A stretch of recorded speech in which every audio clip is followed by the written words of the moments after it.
Bem-vindos ao Ginástica no Estádio. No programa de hoje vamos falar sobre estratégias para emagrecer de uma forma mais saudável e mais duradoura. À conversa comigo tenho Teresa Branco, que é fisiologista do controle do peso, doutoranda em controle do peso na Faculdade de Motricidade Humana, autora de vários livros de perda de peso e ainda diretora da Clínica Metabólica.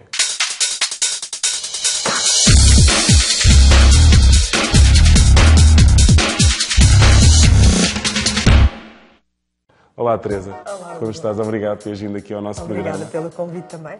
Teresa, isto para se emagrecer é só comer menos e gastar mais fazendo mais exercício ou isso tem aí algum segredo?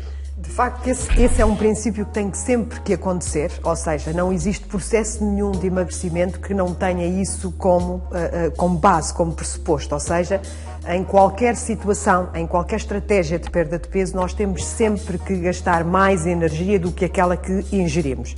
Então, ainda assim, exatamente. Mas, no entanto, nem todas as pessoas gastam da mesma maneira, nem o impacto que a nutrição ou a alimentação tem é igual nas pessoas e, portanto, é necessário fazer uma avaliação. A mesma pessoa em situações diferentes na vida pode ter metabolismos diferentes e processos diferentes, fisiológicos. E, portanto, responder de forma diferente à terapia. Exatamente, e por isso mesmo essa terapia precisa de ser ajustada. Agora, esse princípio que enunciaste tem de facto de estar sempre presente, ainda que seja necessário equilibrar hormonalmente as pessoas de forma a que esse princípio se mantenha o mais facilitado possível para a pessoa emagrecer. Então, mas se uma pessoa fizer dieta, não é? Se uma pessoa deixar de comer ou comer menos, vai emagrecer. Qual é que é o papel do exercício físico? Porque é que as pessoas devem fazer exercício associado à dieta e o que é que acontece se fizerem dieta sem fazer exercício?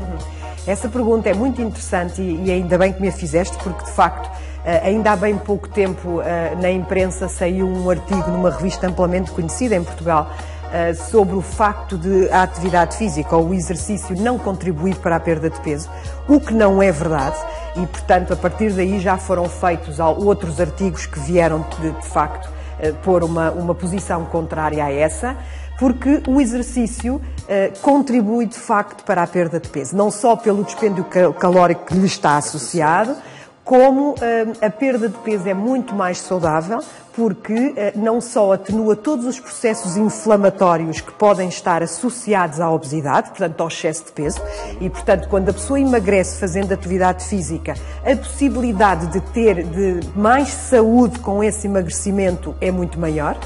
E, paralelamente a isso, em qualquer perda de peso existe sempre uma perda de massa muscular. O que se sabe é que com a prática regular da atividade física, e se ela for bem prescrita, atenuamos em grande parte a perda de massa muscular e muitas vezes não existe perda de massa muscular. Podendo inclusivamente... Perdemos menos ou não perdemos de todo? Ou não perdemos de todo. Inclusivamente em programas a longo prazo, podemos inclusivamente até vir a ganhar. Ganhar massa muscular. Massa muscular. É o sonho de Exatamente. Qualquer pessoa. E qual é... Se nós, aqui estamos a falar no caso geral, não é? Uma pessoa que está a fazer dieta, quais são os cuidados que deve observar no regime alimentar se o acompanha de uma rotina de exercício físico regular?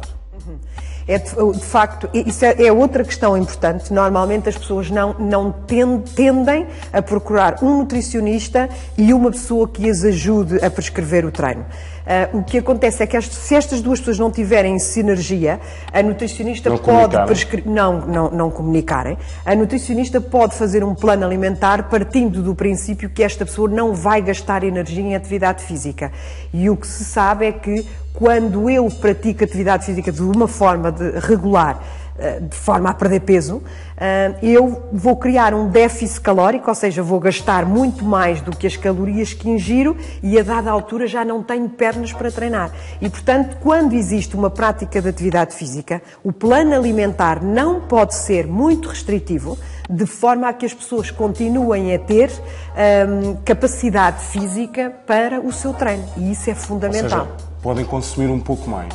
podem consumir um pouco mais e mesmo os alimentos selecionados nesse plano alimentar podem ser diferentes, de forma a que esta pessoa consiga ter mais energia disponível. Portanto, assim em resumo, o exercício aumenta a saúde enquanto se emagrece, Evidentemente. gasta calorias, Evidentemente. preserva a massa magra Evidentemente. e agora estás a dizer que o exercício permite que a dieta seja menos restritiva. Exatamente. Para além de todos os efeitos antidepressivos que lhe são reconhecidos. Ou seja, pelo facto de toda a gente saber, toda a gente não, mas obviamente é do conhecimento científico que a atividade física aumenta a receptividade à serotonina, que é a hormona do bem-estar, e que de certa forma funciona como um antidepressivo natural. Portanto, temos vários benefícios associados. Lembra-me agora que também está razoavelmente documentado o papel do exercício na manutenção do peso a longo prazo. Evidentemente, existe por acaso, um estudo americano, que é o Registro Nacional Americano para o Controlo de Peso, em que 6.000 pessoas participaram nesse registro, testemunhando quais são os comportamentos que têm, neste momento, que as conduzem à manutenção do peso depois de terem perdido peso. Perderam e agora estão a acompanhá-las. Exatamente, e elas testemunharam. Quais Eu hoje faço isto para conseguir manter o peso. E um dos critérios é que essas pessoas faziam atividade física regularmente, portanto, todos os dias aquelas pessoas tinham pelo menos 1 hora de atividade física moderada. 1 hora de atividade física moderada. E, portanto, não são as pessoas que estão permanentemente em dietas ou a tomar medicação para emagrecer. São aquelas que já fizeram terapia, emagreceram e agora estão exatamente. E mais, documenta também esse registro que essas pessoas não só o fazem agora na manutenção do peso, mas que durante o processo de perda de peso fizeram atividade física.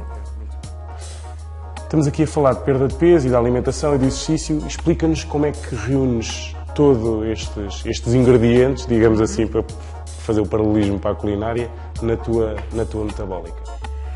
Esta clínica é uma clínica que se caracteriza por ter uma abordagem multidisciplinar. Portanto, existe primeiro uma consulta que normalmente é feita comigo, que é uma consulta de diagnóstico, que no fundo se vai perceber porque é que esta pessoa tem o excesso de peso e porque é que tem tanta dificuldade em ter uma boa gestão do peso ao longo da vida.